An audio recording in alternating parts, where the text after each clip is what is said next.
Mavic Air 2. You may have some questions, like... So what's different? Well, let's start with the larger sensor.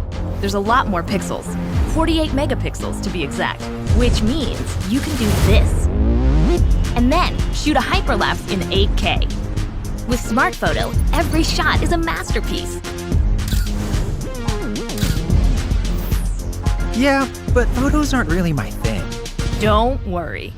We've got you covered. It also does 4K 60p video. You can also slow things down. Way-do.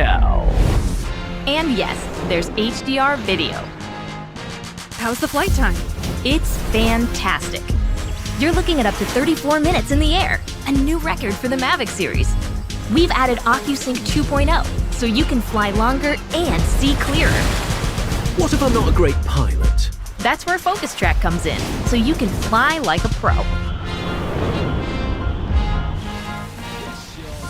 Or just press a button. Here's the best part: automatic obstacle avoidance. Okay, but what do I do with all these shots? Here's an idea. Use the DJI Fly app to edit and share your moments with just a tap. So, what's different?